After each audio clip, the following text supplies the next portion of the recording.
This coming week is the observance of Veterans Day, when we remember all those who've served in the nation's military. Of course, some never made it home from their assignments, including members of the elite Special Forces operations units. This morning, the story of a foundation that is fulfilling a battlefield promise to educate the children of these fallen warriors. Herridge has their story.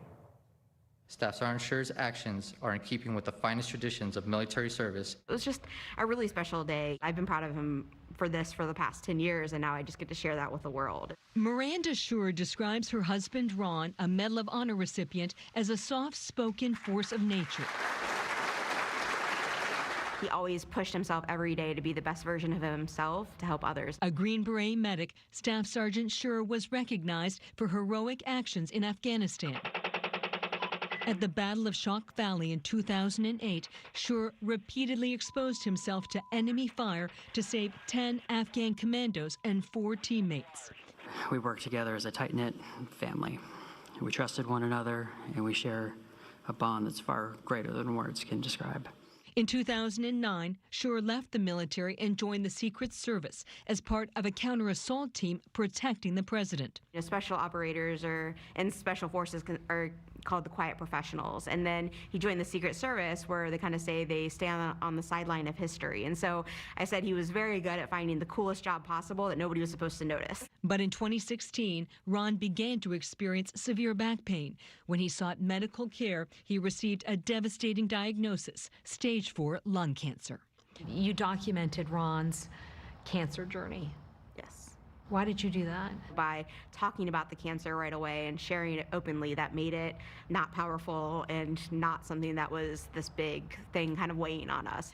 Even while sick, Ron continued donating money from each paycheck to the Special Operations Warrior Foundation.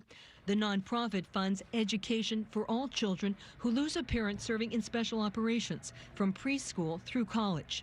Even knowing that his cancer journey would ultimately likely come to this result, it wasn't on our radar that our family would be covered by it. My husband, my best friend, our hero. In May, at just 41 years old, Ron lost his 3-year battle against cancer. What most people don't really take into account, I think, is that family behind Ron. Miranda, Tyler, and Cameron, they're serving as well. Clay Hutmacher is the president of the Special Operations Warrior Foundation. The foundation was started in the aftermath of the failed rescue attempt of the 52 hostages held in Tehran. We lost 8 Americans, 3 Marines, 5 Air Force, that left behind 17 kids. The survivors of that mission made a commitment at that time to take care of the education of those 17 kids. We've had nearly 1,500 children in our program since 1980, and there's 908 right now that are in the program that we've committed to funding. The Special Operations Warrior Foundation recently expanded their program to include Medal of Honor families like the Schers. And the really cool thing is our mentors are graduates from our program. Like Ebony Sherrill, whose father, Major Jeffrey Sherrill, a Special Forces doctor, was killed in 1996 when she was just 4 years old. He just wanted us to not have money get in the way of us living out our dream.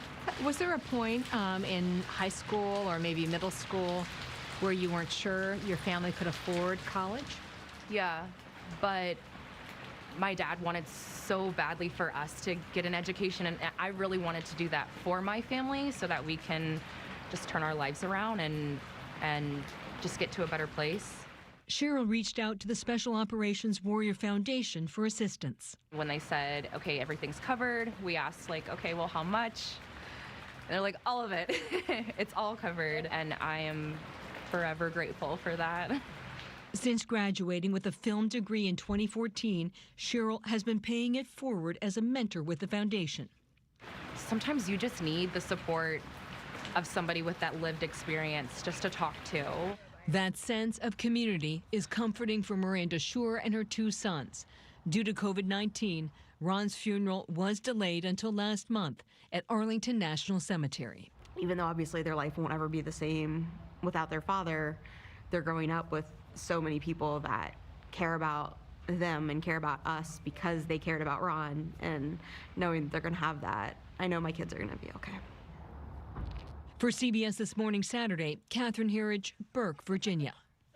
Such a great Incredible, foundation. incredible. I mean, you wish there weren't children that needed it, but it brings just a different meaning to no man left behind when you think about what they're doing. And no matter who wins these elections, these quiet professionals keep working for you and us. That's and right. all of us.